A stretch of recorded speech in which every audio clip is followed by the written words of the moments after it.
yeah.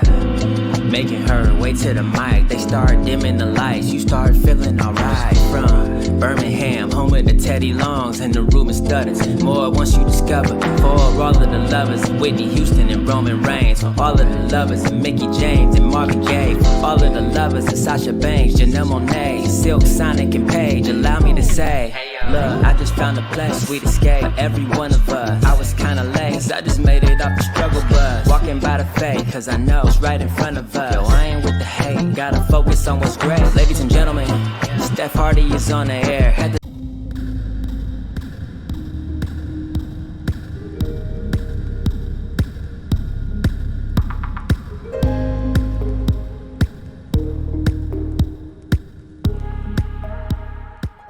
All right, welcome to a new episode of Steph and Kat Talk Wow. I'm, of course, your girl, Stephanie Hardy. And, of course, we have Katrina Blake, my partner in crime of In Cat We Trust. And we are here with a special guest for Black History Month. We're back at it again with Wow superhero Foxxy Fierce. How are you, Foxy? Ooh, hello. I'm doing well. Thank you for having me. Absolutely. So I'm going to start off by asking you, when did you fall in love with wrestling? Yeah, I think I had sort of two falling in love moments. One when I was much younger. I grew up watching wrestling with my older brother and my dad as well. So, boy, oh, I had to have been like 6 or 7, and I remember watching it and really loving it. Um, and then as I got older and it was like, oh, be into more girly things, I feel like that's, what a lot of women here. Then there was a bit of a pause or a break.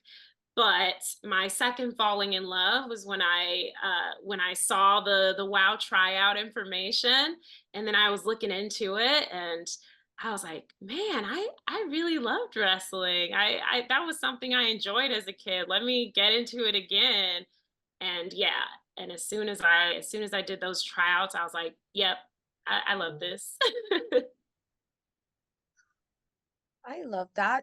So one of the things both me and Steph appreciate about WoW is the fact that there's so many different women, so many different types of gimmicks, so many types of characters. And so one of the things we appreciated about you, I feel like we said this when we saw you in LA, but is like you're like naturally like the hair, just the style, just some of those things you think of like old 70s movies like Pam Grier, where it's just glamorous and fabulous. And so that's something we always like appreciated about you. And so for you, what has been like something that you kind of cherish or hold dear to you being a Black woman and well? Sorry, can you say that last part again? What is something as a Black woman and wow that you hold kind of dear to you or something that you feel is something you can cherish while you work there as a Black woman? Gotcha. Okay, thank you. I think the fact that, like you mentioned, WoW is really great with having just a diverse roster of women from all different backgrounds, and there's no sort of sugarcoating anybody's identity or where they're coming from. So as a Black woman, I really really appreciate that, because when I went into this space, I felt like it was okay for me to express myself in that way, to be, black, blackety black, like I am fully living in myself, and that's fine. I think personally, I try and stay away from environments where I feel that that part of me isn't accepted, because it's so integral to my identity.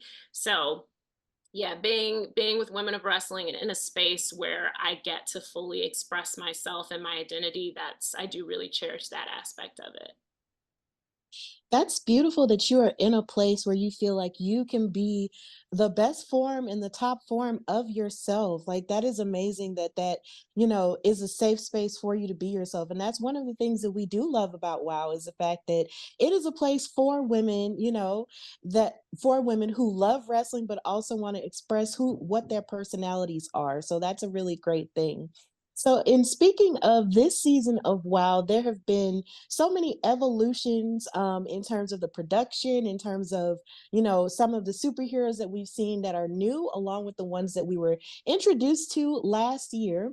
So, how would you say you feel about the evolution of WoW from your first season onto this one? Yeah, I really think it's amazing that WoW continues to bring in more people from different backgrounds. So I think that's one of the most exciting things to watch, because then I get to interact with a variety of people, and my circle is continuing to expand, and I'm getting to learn new perspectives. So I think that's something that's really exciting. And then also just being able to witness the athleticism and just the strong wrestling of these of people that I didn't interact with before. I consider myself a perpetual student, always learning, and I think there's something to glean from everybody. So being in that environment and continuing to learn and grow is amazing. Love that. So again, we came in, we know there was the WoW previously, and then we had season one of this iteration of it in season two. And so what's a moment from season one that will be one of your favorite moments, and then a moment from season two that will be one of your favorite moments while you've been in WoW? Yeah, a moment from season one. Definitely that gauntlet match and feeling like I was so close to getting that championship title. That was, even though it didn't work out, that was a really exciting moment. And then I also think that was one of the moments where I had a chance to first interact with you all face to face. So it's also exciting because of that. And then season two moment, I know I've been kind of out because of that altercation with Chainsaw and, being thrown through the wall, all of that. So that was not a fun experience. But my recovery process, while that hasn't necessarily been fun for me, I think it's been a moment that really shows me who I am. And it shows that my strength and my tenacity, it continues despite the odds, no matter what. So I think that's been just a personal learning moment for myself and a chance for me to feel proud of myself and that I can keep pushing even if there seem to be insurmountable challenges. Absolutely, because I will say one of the most devastating parts this season was watching you get attacked like that and not seeing you. I was just like, "Oh my gosh, Foxy really got thrown through a wall." Like that was devastating. But Yeah. one thing that I do want to ask you is what has your recovery process been like, and have you been utilizing any new steps in order to, recover from that? Yeah. Lots of physical therapy, of course, and then being more conscious about my body, being, I guess, more aligned and in tune, if something's like, there's pain here, this is hurting, not just being like, that's fine, I'll be okay. So I think that's one of the takeaways. And then just body recovery in general, if that makes sense. I think that's something that I will continue to keep in mind during my journey, and treating myself, pampering myself a little bit. Yeah. Always got time for self-care. I feel like that's so an important thing for us. Have some moments just to breathe and relax and get it back together. And so Exactly. my next question for you is, you have had some interesting pairings, one being like Chantilly Cella, where you kind of just tagged with. So is there anybody, we have a new influx of WoW superheroes that kind of debuted this season. So is there anybody even in that group of new ladies would you like can see yourself teaming with at some point when you're back? Hmm, that is a really good question. I'm not certain. I think I'm trying to think of whose vibe kind of would gel and mesh with my own. I don't know that anyone pops into mind immediately, especially because me and Chantilly just get along so well. Uh, so I'm sticking with her. I'm sticking with Chantilly. But we'll see what the future holds. And yeah, perhaps me and one of the newer wrestlers, maybe we will, blend together and vibe well. So we'll see. Stay tuned. Absolutely. One question that I do want to ask you, since we are together during Black History Month, is if you could wrestle any Black woman wrestler from any era, who would it be and why? Ooh, oh my gosh, that's such a good question. Ooh, who would it be? Who would it be?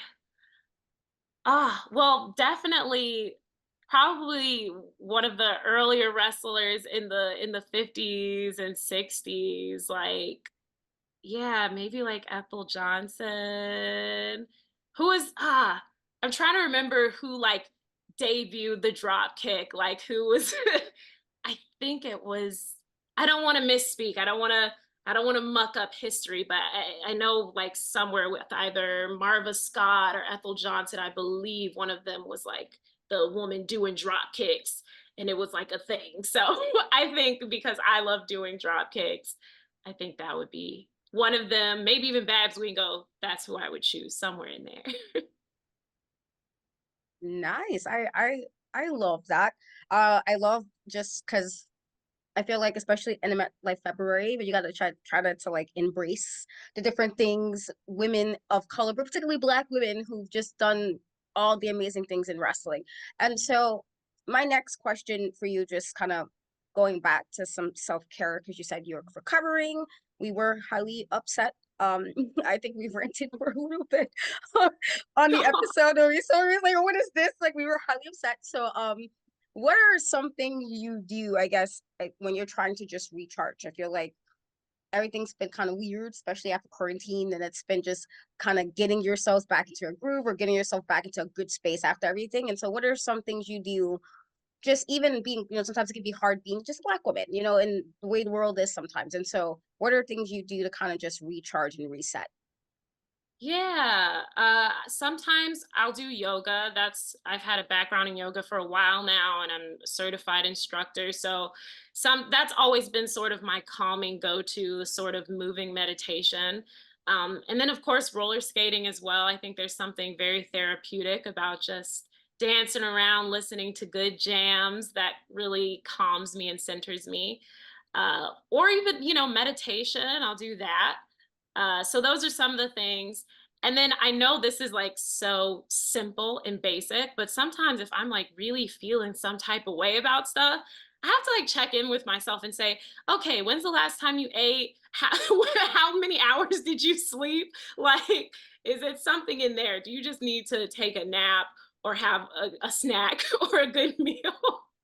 And then sometimes that helps too. So, Absolutely. You definitely have to take care of yourself because when you get in the grind, sometimes you just forget to do certain things. So it is important to care for yourself. And I'm glad that you have been doing that. My next question for you is, since you have been gone and you're seeking to make a return to WoW, who is one opponent that you have your eyes on to face? Is it Chainsaw because she's the one who attacked you? Or do you have your eyes on someone who might have the gold, like, say, for instance, an Abilene Maverick, who is the current WoW world champion? yeah, that's a tough one. I think I'd have to say Chainsaw, like let's get to business, like first things first. Yeah, because it just felt like a moment of sort of blatant disregard and disrespect, and like even though I have fun and I groove, I don't play. So we'll definitely have to go in there and handle that first off. While I am of course interested in the championship title, and continuing to progress at WoW, that will come a little bit later. First, I just want to focus on Chainsaw and get that all hashed out. Yeah. Okay. So one of the things, again, we have come so far in women's wrestling in general, and we've come even further with Black women in wrestling. I feel like we're getting a lot more appreciation, or well, not me because I don't wrestle, but like the women who wrestle are getting a lot more appreciation for the things that they can do. And so, I guess, what do you want for the future for other Black women that will be coming into wrestling, or even the ones that are currently here at the moment? What is something that you want for the future of Black women in wrestling? Yeah, I've been thinking about that a lot this month, and the future of Black people in all industries, but with wrestling specifically, I think because there are so many of us out there doing our thing, but I think sometimes there's a disconnect between, putting yourself out there and having those bigger opportunities where you get to showcase yourself and your story and be platformed where a larger audience can see you. So I think either well, yeah, I think Black women need to have more opportunities like that, and like wow has provided for me, where you can showcase yourself, your full self, and then also creating those spaces for ourselves. If you're getting no's and the doors are closing, finding a way to platform yourself and your voice and uplift one another, because I think really when we can come together as a community, our voices and presence is more amplified. Yeah. Absolutely. That is a fantastic answer. So, if you could give a message to any of the WoW superheroes, what would it be? Do I want to be petty or do I want to have a nice message? Well, I'm gonna be petty today because it's Black History Month and I can do it. Chainsaw, I'm coming for you. Listen, it's the fun and games are over. I'm still over here grooving and having a good time. But when me and you come face to face, all of that, no more fun, no more fun times, no more dancy fun Foxy. Like we're gonna have to handle business. You can't just throw me through a wall and get away with it. I like a good standing on business moment. I you love know, that. Period. So with gotta do that being said, you gave your message to Chainsaw, and so you are more one of the superheroes there that's a lot more outgoing, upbeat, more lively. And so, what have you been doing to kind of maybe, I don't want to say toughen up because I feel like you're pretty tough, but maybe just tweak just to kind of get more in a aggressive position that you're going to need to fight a person like Chainsaw. Yeah, I've been doing a few things. I mean, one is of course just continuing to train and like pushing myself to continue to progress and to be as strong as possible so that, when I get in there physically, I'm ready. But in terms of the mindset, I'd say that that's something it's always there. It's just, is it at the forefront? So really it's just a matter of diving in and saying, okay, well now we need to stand on business. So that's that's what we're going to do. It's here, it's ready. Absolutely. You have to stand on business all 2024, okay? Like that is literally that's the energy that we have, not even just this month, but just all year long. So I totally get it. So Foxy, um if when you began your wrestling career, was there any obstacles that you faced and how did you overcome them? Yeah. I think one of the biggest obstacles early on, it's just when you're first getting into wrestling, it is a lot on your body, and I think it can drain you a bit in ways that you might not feel drained by other things, because it is just there's like the physical impact as well as the mental impact of like being a wrestler and learning how to be good at something new. So I think just managing that was one of the challenging things, and I overcame it by just continuing to push forward and telling myself that like I can do this. I really love this. And if I'm giving my all to this and focusing my energy, this will pass as well. And I'll get to a place where I feel more comfortable and more confident. And so that's what happened. And I know that's not maybe there's not like an advice moment in there, but I do think sometimes you just have to continue charting that path and push forward. So yeah. Love that. My next question for you is we do have the trios title now in WoW. We have a tournament happening for those titles.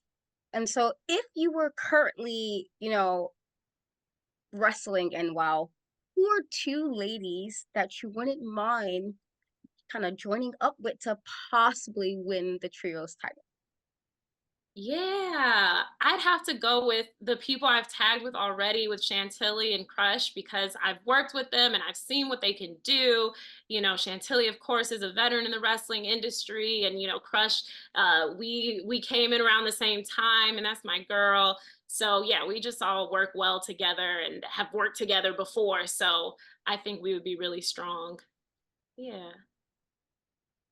It would be amazing if you guys were in the trios tournament, or basically even in the trios picture at this point. I'm still waiting for the possibility of a trios title, like a belt, because I'm a belt girl. So I'm just like, look, if they get trios belts, I'll be really happy. But the trophy is beautiful though. I do like the trophy. It's cool. But I want belts.